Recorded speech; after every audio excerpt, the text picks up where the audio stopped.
Hi, this is James Shook. I'm host of Webcomics Reviews and Interviews. Tonight, we're looking at Merry-Go-Round versus Rollercoaster. So sit back, relax, and let the Geek Fest begin. Back in the 1980s, there was this incredible Steve Martin movie called Parenthood. Basically, it was a John Hughes movie for adults, Sort of funny, sort of vanilla, but making a lot of really poignant remarks about life in general. And unlike the average John Hughes movie where it looked at from the kid point of view, the teenagers, it basically looked at it from the adults, and more importantly, the adults that had an established family. Straight up, if you've not seen this movie, you absolutely need to, and if you haven't seen it recently, you might want to look at it again.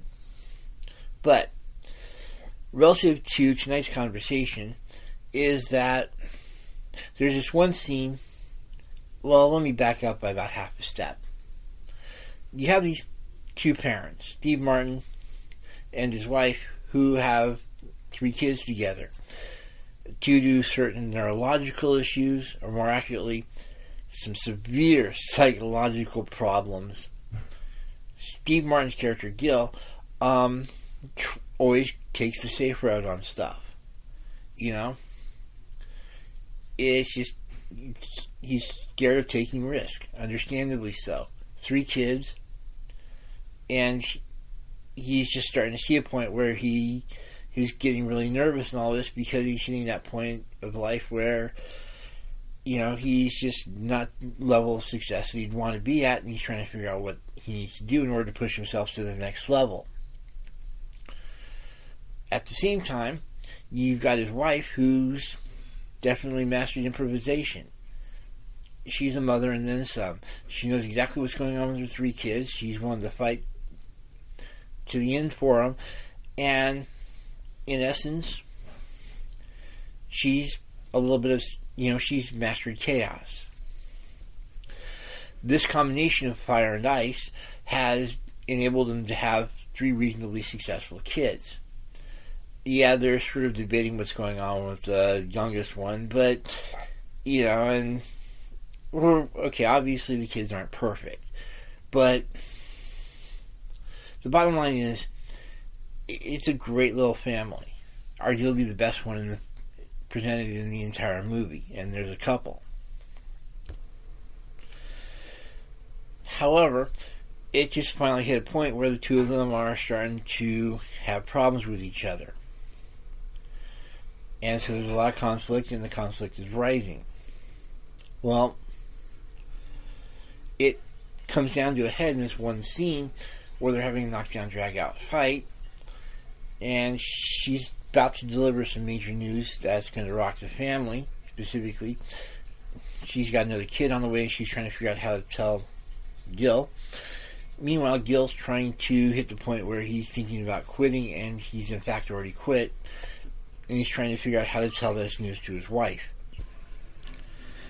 So yeah, you've got this really cool dynamic going on where you've got, the normally static vanilla husband is all of a sudden debating taking serious risks, but the normal improvisational wife is starting to want a much safer path. Well, all this conflict and drama has hit a major boiling point. And during this fight, her mother, his mother-in-law, comes in and tells this incredible story about life, little girl, and how she went to a carnival. Yeah, we all know this type of carnival. The fly-by-night usually would be accompanied by free tickets for the kids. Really bad rigged arcade games. Debatable quality roast peanuts and hot dogs. Yeah, we're talking serious. If you're a gluten-free person, you would hate this thing. And, the kind of smells you love. A couple of rides. And, well, the little girl is debating between the merry-go-round and the roller coaster. The 2 types of rides, even if we're talking with a little bit older twist in them. The merry-go-round, it's nice, it's safe, it goes around. making it great for little kids, a little bit older adults, and for couples looking for an excuse to get a little bit more intimate and having a situation where the chaperone can't do anything about it. Some of the carousels had a little bit of a risk factor in that you could grab a ring and toss it into a clown's mouth. If you got lucky, you'd sometimes get a free ride. But the bottom line is that the merry-go-round is incredibly boring to most people, but it's still a little bit of fun for others, depending on what you're after. Obviously, I'm contrasting this with the fact that the little girl wanted to go on the roller coaster. It went up, it went down, it went around. You had all this screaming, yelling. You had people puking when they got off it sometimes. We're talking total chaos. And she absolutely loved it. Her point, obviously, is that in life you're going to have people who prefer the carousel and you're going to have people who prefer the roller coaster. However, that's fine. You need those two different types of approaches in order to succeed in anything. And that's sort of what we're going to be exploring. And by the way, there's some really great payoff on that particular scene later on. It's followed up by a kid's play that has arguably some of the best Foley work I've ever seen since or before. It's just all sorts of cool. So I heavily recommend seeing Parenthood. But when it comes to webcomics, and yeah, here's where I'm trying to tie it in. When you're going to have a lot of people who have a huge team, but usually it's going to be a pair of people.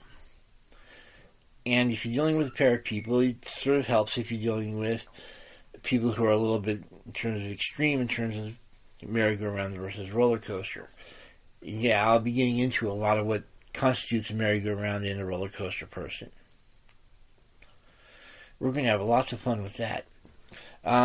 One caveat before I get going is that occasionally I may slip up and use carousel instead of merry-go-round. Don't let it throw you. Just go with it.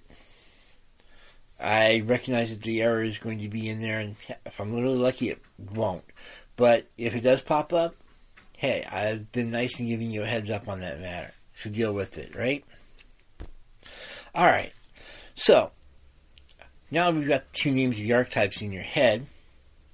What exactly constitutes a merry-go-round person? Alright. The other analogy I'm going to get stuck in your head tonight is the concept of Spock versus Kirk. For our purposes, yeah, it's pretty obviously that Spock is going to be our merry-go-round person, and Kirk is going to be our roller coaster person. Like, that's any major surprise? So, with that in mind, carousel person is the person who generally is going to tend to play it safe. When it comes down to it, look at those really cool sets of dominoes you see on TV every so often, or go look it up on YouTube, where you've got this person who set up a really huge domino set. We're talking thousands, tens of thousands, even hundreds of thousands of dominoes have been planned, have been set in a particular pattern that when they go off, when that first domino is flipped, you're going to see this incredible design happen. And better yet, it's going to happen in real time, and you're going to see a lot of really cool stuff happen, especially if the person's had way too much fun. That's because it's a merry-go-round person is more interested in setting up an infrastructure for something and then waiting till it actually ends up going off. When it comes to the writing and art, they're going to basically be looking at trying to keep it relatively simple in order to control all the risk. So yeah, we're looking at somebody who's definitely into making safe bets. You know, really incredible stuff going on occasionally, but we're usually talking low risk. They're also going to try to strive for simplicity, because if they make things way too complicated, well, every time you make things a little bit more complicated, you're going to throw in a little bit more of a risk factor. And the more complicated things are, well, the more risk factors you have to deal with. And a merry-go-round person just hates dealing with that kind of stuff. They're also going to tend to be a lot more logical. These are people who generally tend to be if I had to go with jazz, it would be more of the cool jazz. That is, they're looking at ways to strive to become better at their work, sure, but they're looking at technique versus basically tempo. So because of that, they're going to come off as a lot more logical. They're going to be more interested in the details of what they're doing to an incredibly nth degree, which is great for the art, but it can be aggravating for everybody around them. If you want to see how much fun this can be, go online and look up pretty much any fan argument and look at the person who's throwing all the facts around. And you're going to see somebody who can go argue two entirely different types of Star Wars blasters that are virtually the exact same except for one little detail, and he'll point out just how incredible that one little detail makes that first blaster. Some people get off on arguing the details. The merry-go-round person happens to be that person. But this also means they're going to be a lot more grounded. That is, this is the kind of person you go to in order to ask something an actual important advice. I want to get it, you're going to say it's more balanced, but it's basically built on the idea of taking on a safe bet. Which one is going to be for the less stress and ultimately less risk. While this is an incredibly grounded person, again, look at Mr. Spock and how much fun he is at parties. Oh, wait, he's not. Alright, so obviously the more logical merry-go-round person is not going to allow to be a lot of fun at parties. They're going to suck at improvisation, and basically they don't adapt well to any situation. Also, because they like it safe to such a degree, that's where they're going to tend to feel more comfortable. This is going to be a major plus-minus when it comes to doing a comic because, well, they're going to want to keep down the absolute risk factors and tend to go a little bit more vanilla, a little bit safer. They're not going to want to alienate readers by throwing something big at them. They want to keep it nice and safe. They're going to play by numbers, and this can get aggravating. They just simply don't like surprises. Surprises represent variables, and they don't like variables. If they can keep variables out of the equation as much as possible, hey, they'll be right down there with it. Notice when a domino set, when you're actually constructing it, there's a lot of ways to prevent things from, knocking over way too early. Plus, there's ways to keep animals out, so on and so forth. In essence, our merry-go-round person is going to take full advantage of those situations to build his little set of dominoes. And because of that, there's going to be absolutely no surprises when it actually goes off. This also, of course, means that we're talking easy predictability. Whenever you watch a movie that you can predict pretty much 5 minutes in, that was a merry-go-round person. Usually an exec stepping in and saying, hey, we can't do this kind of stuff. We're going to do the nice, by-the-numbers approach. And, of course, a merry-go-round person loves control. That's sort of why they're on merry-go-rounds in the first place. We can predict where it's going to go, so no variables. We know when it's going to stop and when it's going to start, and when you can load, and so on and so forth. There's a nice little ritual there. That ritual makes them feel all sorts of comfy. And while it's great for them, you're getting the feeling that this is going to be major aggravation for the other person. Well, let me tell you, Captain Kirk can be an idiot. The good news about having a roller coaster on the team is that, well, let's take a step back and actually look at what we're talking about. We're looking at somebody who tends to go by their emotion rather than their logic. This is all sorts of cool. It gives a certain amount of passion to the comic. I don't care if they're the writer or if they're the artist. There's going to be some serious passion because they're infesting it virtually, Good news is they tend to, well, look at loving chaos does have some advantages when it comes to dealing with chaos. You know, riding life by the seat of your pants is all sorts of exciting and all this, but, well, it does give you some advantages, first off. You know, it's going to mean you're going to be able to roll with the punches. Something bad happens, you're going to be able to figure out a way to deal with it quickly as possible. And adaptability is arguably the coolest thing about having a roller coaster person on there. As far as marketing goes, having a person who's absolutely on fire, on passion, even if he says the most messed up stuff in the universe, is not necessarily a bad thing to have on the team. If nothing else, this person is going to come off great in terms of interviews, even though you might want to, well, do a little practice first. But the bottom line is you're going to have somebody who goes into really weird, chaotic situations and is going to be able to roll with the punches and deal with the situation on the ground. You know, this is the kind of person you send into chaotic situations and you know they're going to come out great on the other side. And that's exactly why you want a roller coaster person as part of your team. However, well, first off, there's the problem they like chaos. If things get going too staticky, yeah, they're going to throw some sort of monkey wrench into the situation just so they can have something random to adapt to. This is why people hate Captain Kirk.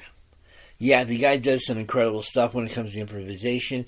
The guy gets all the chicks, and yeah, the guy can deal with pretty much anything you throw at him. At the same time, however, once in a while you know he's throwing stuff in there just to see if he can pull stuff out of the fire. That restlessness is arguably one of the biggest drawbacks to having a roller coaster person on there, because occasionally they'll say or do something just to see what happens. Yeah, sometimes there's the puzzle of, hey, can I get out of this mess? But sometimes they'll just throw something into the mess just to see what happens. And when that happens, everything hits the fan. And it's not a pretty picture. You know? And then, of course, there's the whole ruled by emotion factor.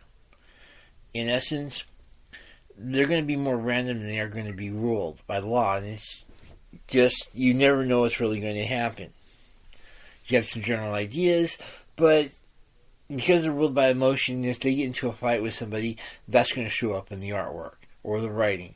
It's going to all of a sudden take a really cool little family, you know, all ages comic, and all of a sudden, just because they got challenged online, it's going to go heavy political somehow. So, you know, ultimately, having them on the team is going to give you that passion, but it's also going to give you that chaos factor. This is where you sort of get into this nice little synergy between merry-go-round people and roller coaster people.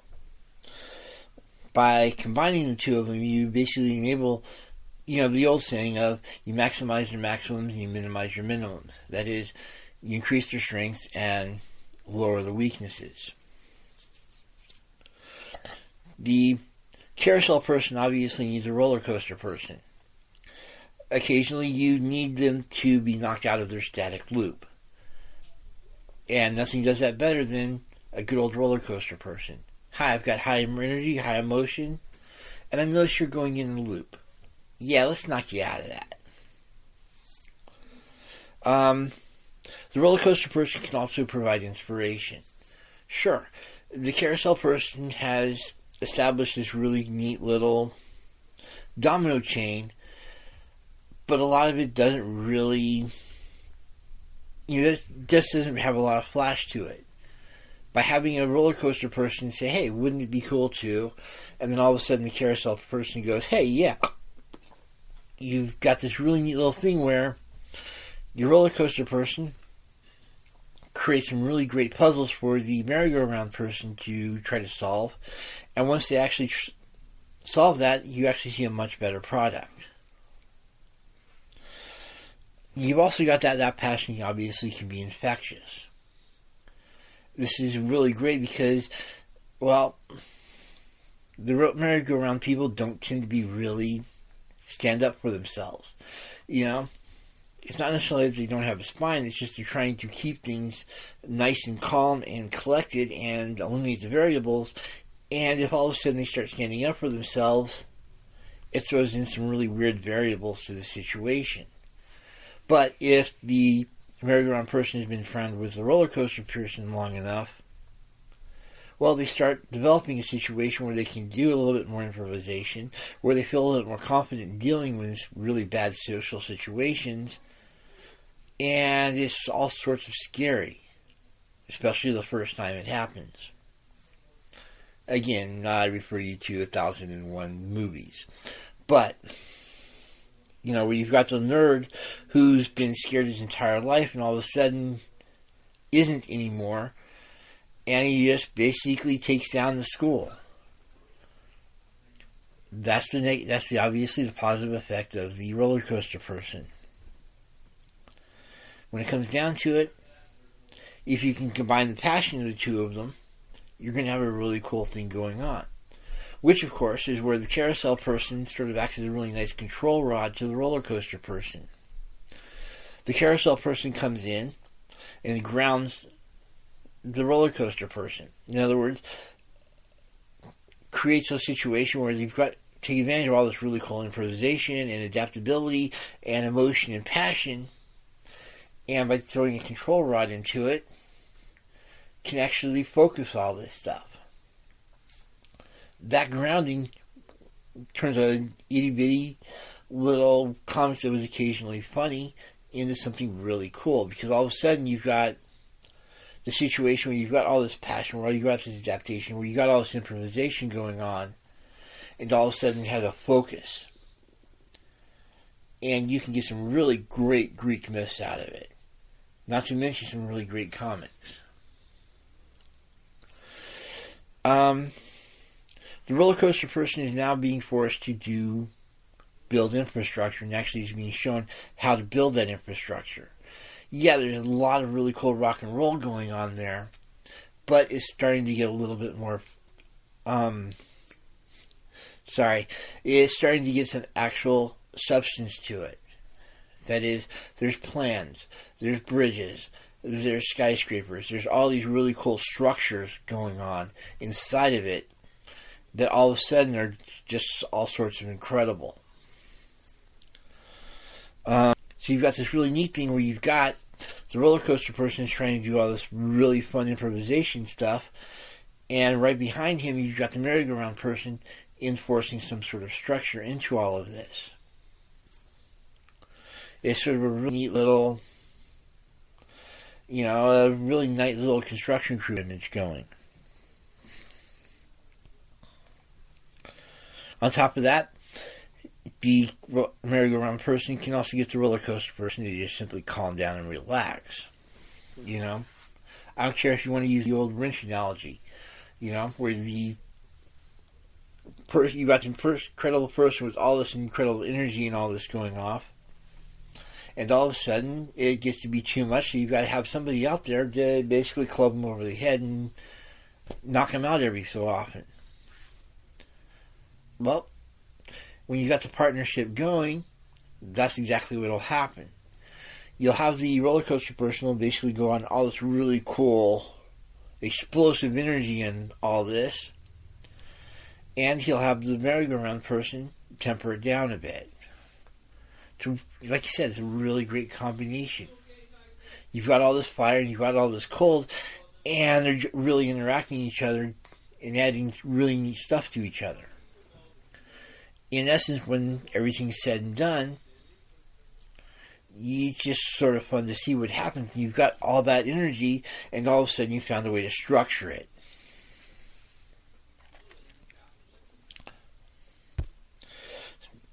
Obviously, when we combine the two of them, we're getting some really great effects.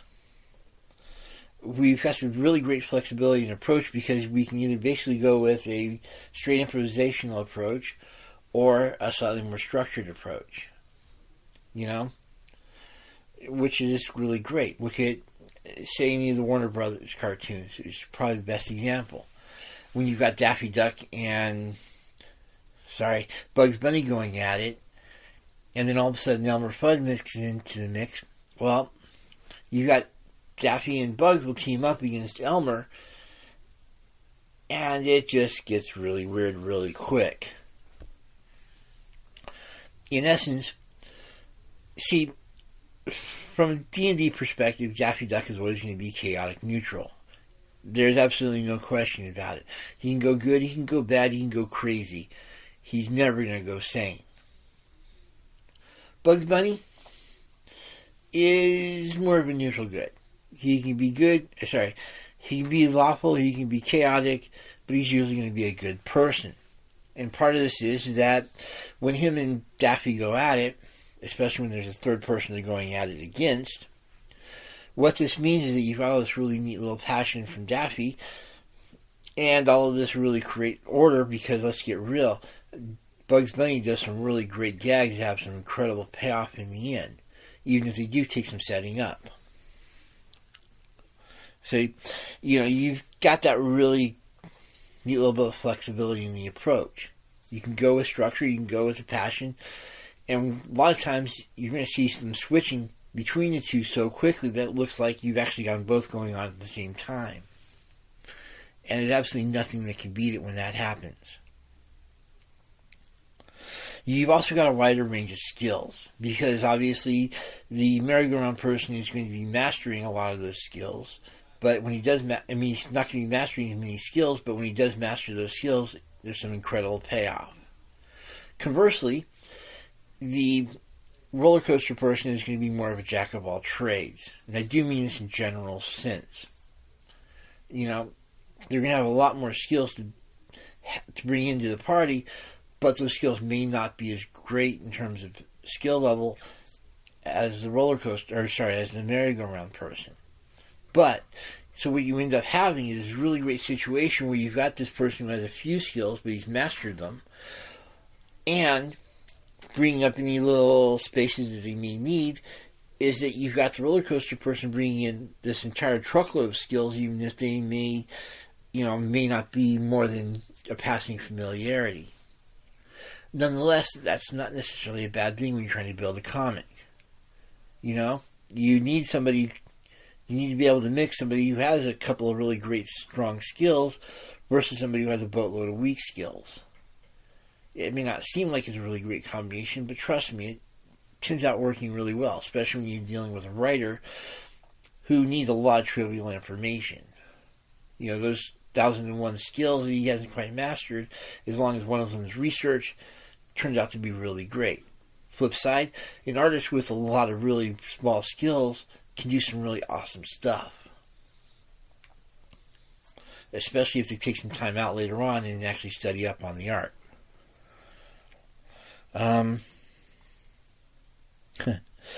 What you're obviously going to create is a push-pull tension in the situation.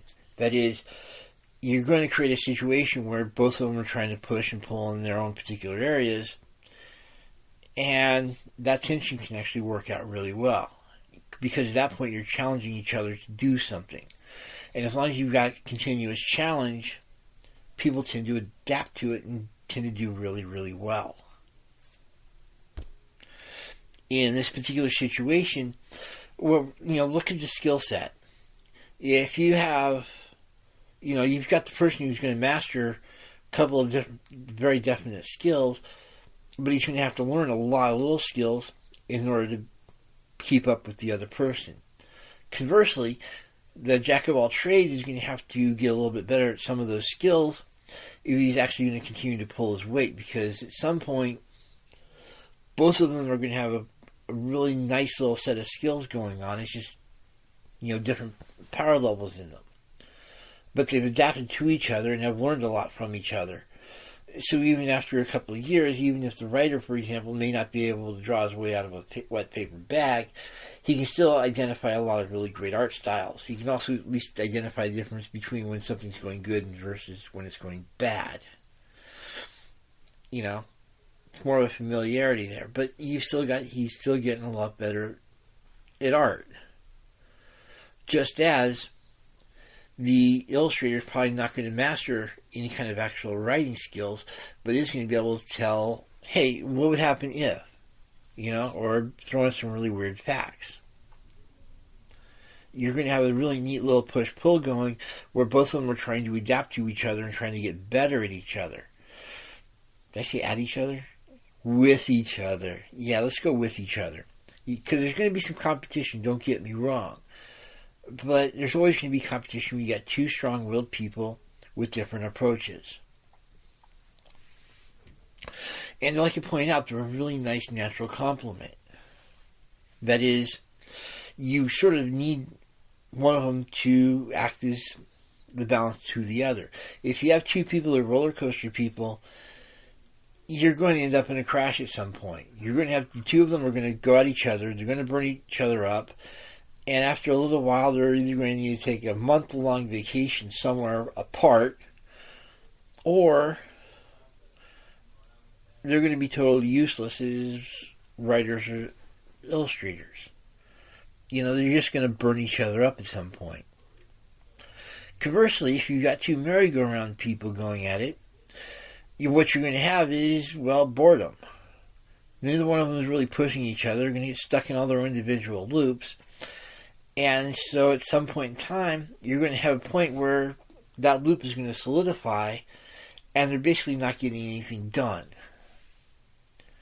You just simply need a situation where you've got the roller coaster person and a merry-go-round person working together, because otherwise, like I said, they're going to burn each other up, or they're just going to be stuck in a loop. And neither one of them is good for the comic. Or definitely not good for their careers. However, let's get sort of real here. Whenever you get two people together, you always have to worry about the bad effects. And you have to plan for those effects to at least some degree. The first thing you're going to need to do is sort of establish some sort of hierarchy between the two people. Who's in charge, and that in and of itself is going to get all sorts of fun. Ideally, you're going to be wanting some sort of floating leadership position between the two of them. The only problem you're obviously going to have to deal with is establishing who's in charge at any particular moment. However, you also want to try to avoid having a situation where one of the two people is always in charge. Their word goes first. There's got to be somewhere level trust in that relationship where it's like, dude, we're completely messing this up. We need to try this. It cannot be a 100% I'm in charge. You're going to listen to me, and that's it. Otherwise, you're going to undo all the advantage of being in this kind of relationship in the first place. And all of a sudden, it's going to be taking on all the advantages, sure, of the person in charge, but it's also going to be taking a lot of the disadvantages in there and magnifying them to an nth degree. Obviously, if the merry-go-round person is in charge, you're going to have a situation where it's going to get very boring, where you're going to see a lot of control loops, and obviously the comic's going to suffer for that. Conversely, if you put the roller coaster person in charge solely, you're going to have some really great stuff in the comic, don't get me wrong. But you're going to hit a situation where you're going to be burning through it really quick.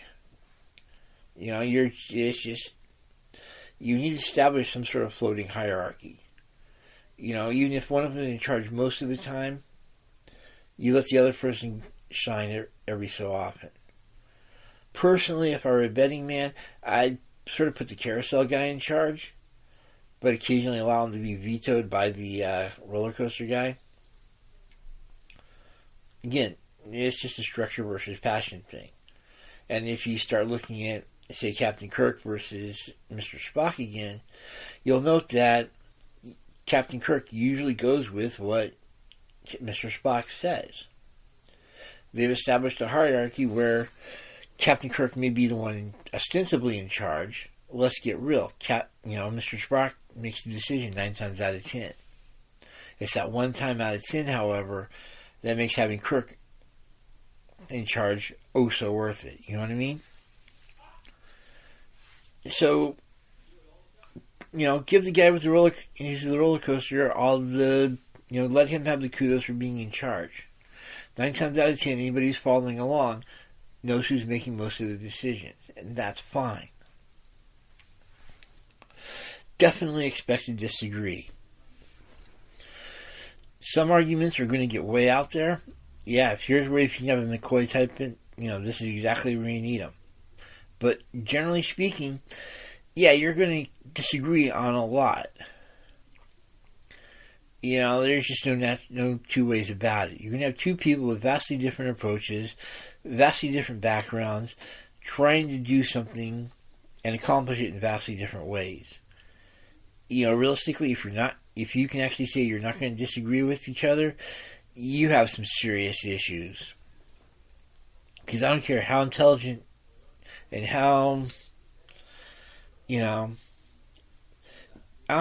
bottom line is, I don't care what kind of person you are. There's just no way you can get around having two passionate people and not having disagreements every so often. This is where I start having problems with the New Age movement. You can't always compromise. Usually you can, but occasionally you're going to have a situation where you just can't. And you're going to need to figure out some way to break the decision. Some organizations have this set up so they have an odd number of people just for that situation. If everybody votes, there's no way you can have an even tie. You need somebody abstaining. And let's get real, 9 times out of 10, you're not going to have a reason to abstain. So, just be aware that you're going to have to have some sort of disagreement in there. Obviously, you're going to need to learn how to communicate. And for both of these two types, this isn't necessarily an easy thing. You've got the roller coaster person who's always going to want to charge, who's going to be really big on the whole, you can ask for forgiveness later stuff, which sounds like it's going to work, but 9 times out of 10, all you're doing is going to tick the other guy off. That's your entire attitude 9 times out of 10. It's just straight up. Communicate the situation beforehand. And there's just absolutely no way you can get around that. You've got to keep the other person in the loop constantly. It's going to aggravate the roller coaster person because they absolutely hate organization. And in all honesty, the merry-go-round person is going to go into overkill on this. I said this 27 times. Here's every time I said it backed up by some sort of, recording or your signature or whatever. So, so it may sound like this is actually a cool thing to have the merry-go-round person doing the communicating, but you're going to create almost the exact same situation just from a different perspective. Really aggravating, and it's going to get really annoying really quick. It may take months. What I'm trying to say is to keep the other person in the loop. Period. Before you do anything, even if you think it's relatively minor, sometimes you're going to find out that those relatively minor little things have major penalties later on. And in general, just keep the other person in mind. Try to have a little bit of empathy. Yeah, I know that Kirk and Spock tend to go at it big time every so often. They're bound to. You've got a person who's emotion versus a person who's logic. And those clashes have been absolutely epic. And it's sort of been fun to see when Kirk becomes the logical one and when Spock becomes the emotional one. Ponfar, anybody? Yeah. So, you just have to have some level of empathy and keep everybody in the loop. If I'm going to do something special, if I know it's going to offend somebody else, I'm going to have to let that other person know ahead of time. Yeah, let's consider one other option. Now, obviously, this is going to fly great if you've got 2 or more people working together. But occasionally, and in fact, a lot of the time, you're going to be going at it solo. And, well, here's where the fun part happens. Like I pointed out, you can't, even though the roller coaster person will be high on the initiative and will be charging into things. He needs the structure of the merry-go-round person. Conversely, the merry-go-round person ultimately needs the push of the roller coaster person. If you're just one person, things get interesting. That is, a solo roller coaster is going to charge into stuff and he's going to accomplish a lot, but he's going to end up burning himself out. There's just simply no grounding there. Conversely, the merry-go-round person is going to be so grounded that, well, they're probably not going to get a whole lot done. You know? They're going to be stuck in loops. They're going to be worrying about details to the nth degree. And while they're worrying about all these little details and loops and all this, they're not actually getting anything done. So, what I'm sort of recommending here is that if you're doing things solo, sort of favor the roller coaster a little bit, but use some really great merry-go-round tactics. I mean, you're going to find that you're going to need to charge into situations 9 times out of 10. And let's get real, if you're waking up in the morning, you know, being a roller coaster person is going to definitely give you the motivation to do things that day. Whereas the merry-go-round person may say, screw it, I'm not feeling so well, and finds 47 reasons for staying in bed. You know, there's the whole saying about fortune favors the bold, and it's true, but at the same time, it also favors the intelligent. And let's get real, I don't care how intelligent that roller coaster person is, they need that merry-go-round person. So, if you're on a situation where you're all by yourself and, you know, you're doing the writing and the art, fine. That's not in and of itself an issue. Just realize that you need to, you know, have some sort of structure in there, and you can't get too lost in the details. Occasionally, you need to simply charge into the situation and get it done. And there should be nothing wrong whatsoever with me, you know, taking on both approaches for your average person. Just so obviously, what I'm saying is favor the roller coaster, but keep in mind the merry-go-round. You know what I mean? Actually, let me back that up by half a step. What you want to do, sort of a really cool approach, is to build up all your infrastructure. Is to basically just go out like you would a set of dominoes, but have a lot of fun with it. Instead of basically just simply laying down domino after domino after domino after domino like you would for a really great infrastructure, every so often say, screw it, what would look really cool right here? You know? Do out this really cool plan, set it up, and just simply say, screw it, every 2,000 to 3,000 dominoes, what would be really cool to offset it? What would be really neat? What would be really spectacular? If you can figure out a way to combine those two, you're going to see yourself doing a lot of really great stuff. Because you'll be charging into stuff, but essentially you'll be having that really nice infrastructure. And trust me, when you have that infrastructure, it's like a really great springboard for imagination.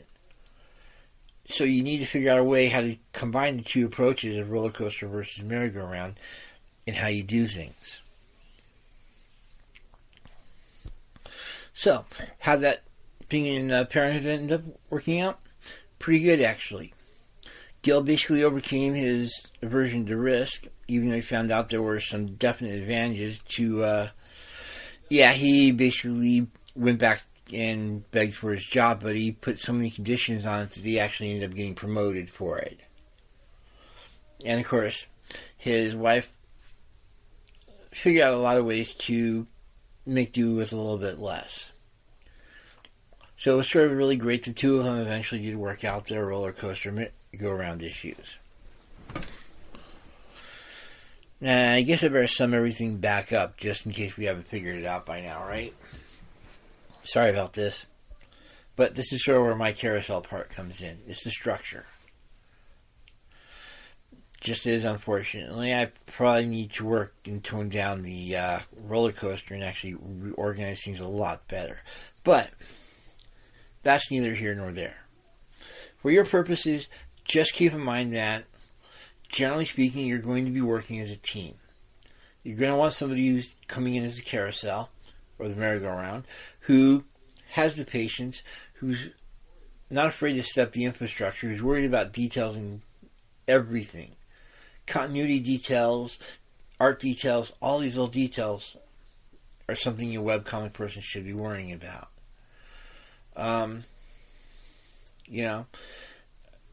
On top of that, they're going to be basically looking for keeping everything as simple as possible. Yeah, they're pretty much the exemplars of the KISS principle. And that's a major advantage when you're doing your web design, when you're doing your marketing, when you're doing the comic book itself. It means that you're able to keep track of everything a lot easier. You've got somebody there who's worrying about the details, who's tracking all these details on some level. And, you've got somebody you can go to and basically say, hey, what should this look like? At the same time, that merry-go-round person is occasionally going to need a kick in the pants in order to actually get going on stuff. Flip side, the roller coaster person is going to be really great for charging into stuff and for keeping everything burning and blazing and all this passion and all this emotion, all this energy. And it's going to be trying to go forward and stuff and try to figure out, what's some really cool stuff we can do. But he's going to need somebody with a wrench, keeping track of his backside. This is one of those really weird situations where a great pair of friends realizes that, you're going to have somebody who's going to be charging and somebody who's going to keep pulling you back, and that's not necessarily a bad thing, as long as there's a balance struck on there. And let's get real, when we're dealing with any kind of business, it's better to be friends than just to be neutral with each other. So, figure out what kind of personalities one of the two of you fit better, and make sure that you have a roller coaster and that you have a merry-go-round person.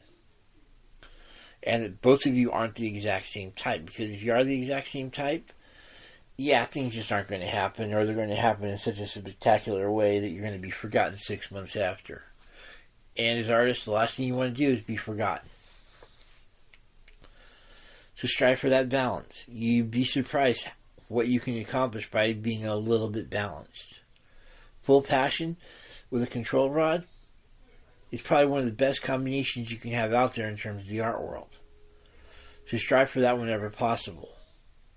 With that in mind, have a good evening. I'll talk to you later.